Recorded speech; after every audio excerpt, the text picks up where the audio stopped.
Hi, I'm Rabbi Marc Katz from Temple near Tamid in Bloomfield, New Jersey. And for this bit of Torah, I want to speak not about the events of Noah and the flood, but the aftermath of it, because we are in the midst of Parshat Noach, the second portion in our Torah. Now, for those who know the history of the flood, you know that the people are wicked. God then sends a flood, destroys the whole world, other than Noah and his family and a number of animals.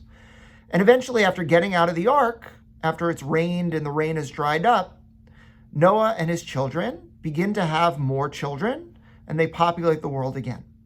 And very quickly, we see that from Noah, we enter into the generation of the dispersion, or the Tower of Babel. And in short, in this story, the people build a tower up to heaven. We don't know why they do it. We don't know their impetus, but we know that there's something about what they do that's wrong, and God decides to confound their speech, meaning God gives everybody a different language and ends up dispersing them throughout the world to populate. It's called an etiology, and it's a kind of story to explain why we have different languages in our world. Now, our ancient rabbis 2,000 years ago have many answers to the question of what exactly did they do wrong. Some saw the people as building the tower to wage a war on God. Other people saw that in the act of building the tower, they privileged the materials of the tower more than the people themselves, so that the tower being so high, if a brick were to fall, which would take a long time to reach the top, the people would cry and call out. But if someone would fall off the tower, they wouldn't care.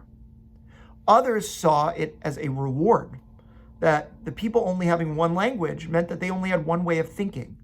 And the more people you had speaking more different languages, the more perspectives you would have in the world. But I want to talk about one teaching that I recently found that I think is incredibly profound. And it's a teaching based off the Talmud, but really through the lens of a 16th, 17th century thinker named the Maharsha. And what he says is that the people who were building the tower after the flood, in the aftermath of that great tragedy.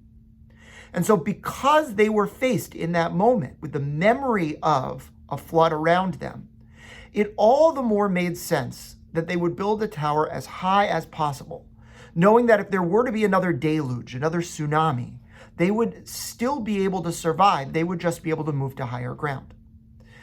He also imagines, and this is also based on a sentiment in the Talmud, that they would go all the way up to heaven with the tower so that they could cleave heaven, allowing water to drip out slowly that they could use to irrigate their land, rather than for water to build up so that in one fell swoop that water could fall and wipe out the earth again. Now, God understood that God had promised at that point, after the flood, never to bring another flood to human beings. But the people were so scarred by the trauma that they had not actually endured, but rather was woven into the fabric of their history, that they wanted to build a way to ever get around that punishment again. And so because God knew that a united people would have a united story, God dispersed those people so that they would each begin their own history and would be able to escape from that trauma.